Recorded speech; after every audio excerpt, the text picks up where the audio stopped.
Clint, let's jump again to another quick topic because we could roll with Trev on that. I just want him to give his breakdown as an Aggie, why he didn't throw in 100% with the call. We got that now. Jim Harbaugh. Jim Harbaugh returned back to college football to his alma mater. Took him some years to build that thing up, battling the whole country and recruiting and trying to get that thing established. Michigan itself as a state doesn't produce a whole lot of Division I players, maybe like 10 or 12. Still, they don't have like a rock star quarterback. They still haven't had a quarterback even drafted out of Michigan since he's been there. And yet we've seen him in the last 2 years beat Ohio State last 2 years and come in the college football playoffs. Now he is garnering attention again from the NFL, and his NFL record is 44-19. He's winning 2 out of 3 games in the NFL. He's been to the Super Bowl 1 year, and he's been in the NFC Championship game another. If you're advising Coach Harbaugh, and he's hit you, and he's like, Clint, pour me a little bit of that, whatever you got, some of that Julio. That's Don Julio Primavera. Shout out. That's a California Hispanic accent, and I gave you the text. Yeah, George, you're in San Diego. You got to do better than that. Yeah. That's that Cali can. I gave you that text, baby. Hey, before Clint, you dive into Jim Harbaugh, and before George, you finish your question there. Yeah. Dagan Hughes, our producer, sent us this tweet from Dan Wetzel. Blue check mark, 280,000+ followers on Twitter. Seems like a reputable source. The NCAA is set to allege numerous violations against Michigan football, including a level 1 violation against Jim Harbaugh for failure to cooperate with investigators. That was tweeted at 9:12 p.m. Central Time, wherever you're at in the country today. I don't know if that plays into your answer, Clint. I just wanted that to be in there. Interesting. You damn right it does. I didn't plan on having that kind of ammunition, but it damn sure does. I mean, I think, George, you laid out the track record. He's obviously had much more success at the NFL level, quicker success at the NFL level.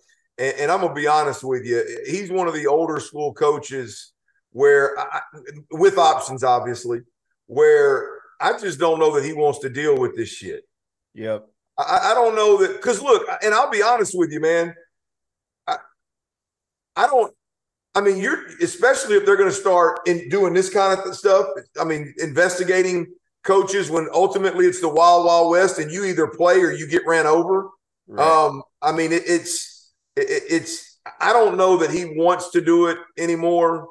I don't know that. Hell, if being honest, a lot of these older coaches that used to do it a certain way, and a lot of these blue blood programs that used to have an unbelievable advantage doing it the only way of recruiting through high school and not paying players. I don't know that this new era of college football is going to be it for a lot of guys. And I think Jim Harbaugh, he's got options, man. And he's got options at a place that he's been really, really good. And he will be, if not 1A, 1B in the coaching, the NFL coach search this year, if he does indeed make himself available, which Carolina – the owner reportedly, they didn't even ask for the general manager to deal with that. The owner actually, David Tepper, actually made that decision. So I don't know, man. I just think something like this, the report that just popped, absolutely might push Jim Harbaugh out the door back to the NFL. Isn't this report kind of that Pete Carroll USC on the way out? Remember all the federal agents rushed up there at USC's campus, and out the back door of USC's campus, Pete Carroll, I'm going to take mine on up to Seattle, and hey, good to see you guys. And he got all the feds on campus back there, and he was out. And again, for things that today are legal. Yeah. And this says for the discussions and of not participating in investigations, and I'm not sure what level 1, these things will come up. Investigations and recruiting stuff aside, do you want to see him continue this build at Michigan, Trev, or would you be more excited? We probably got like 2 minutes. Would you be more excited to see him go to Denver or Carolina? Yeah, I'll be real short here. I think in his mind, to Clint's point, with all the crap that college coaches have to deal with today, he wants to go to the NFL. Me as a fan, I want to see him keep rolling here at Michigan. He's beaten Ohio State 2 years in a row, went to the playoff, 2 years in a row. He's got something going from a consistency standpoint. Man, I think he can continue to do it. He's just going to recruit better players. I think it could be something special up there if he could continue this. And he's obviously a hell of a coach. So I want him to stay. It may be better for him to go. Real quick, George, just to add a little depth to the point here. Jim Harbaugh had 2 level 2 allegations, and which are they're very minor. They list them here. He basically watched somebody's practice during through a video illegally. He talked to a player during a COVID-19 dead period. Things that are very minor. The level 1 is when he actually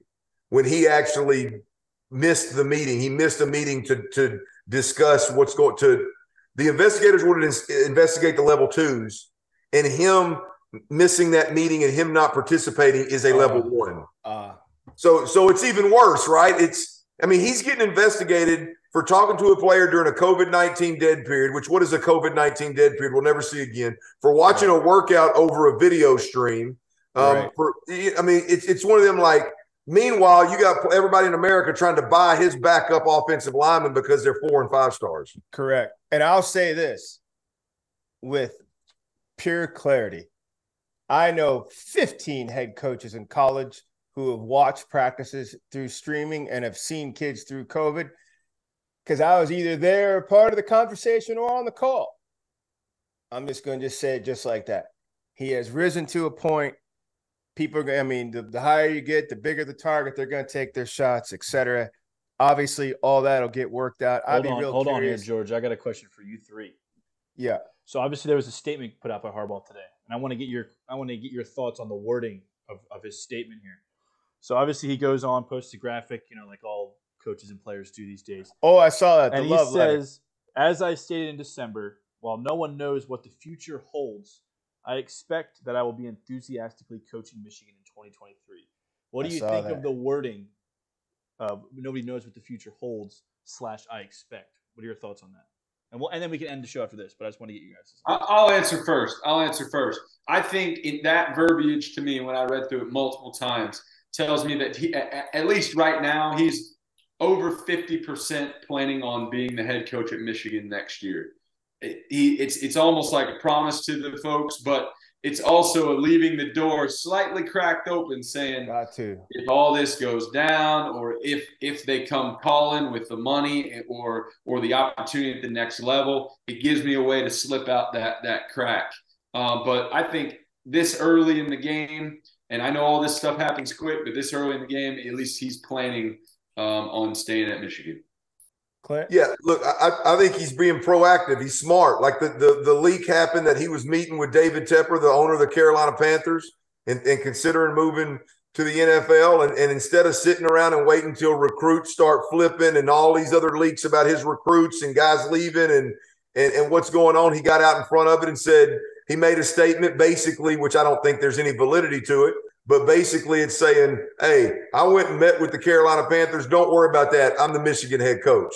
And so I think he's trying to get out in front of a wave of issues that could stem from the leak that happened with David Tepper and the Carolina Panthers, which is smart. I mean, it's a good business move on his part, but I don't think it means doodly squat relative to whether he's coaching in Michigan or not next year. Same. I agree. It's going to be a traffic ticket, but it's going to be a noisy traffic ticket because of the coach and because of the program he's driving.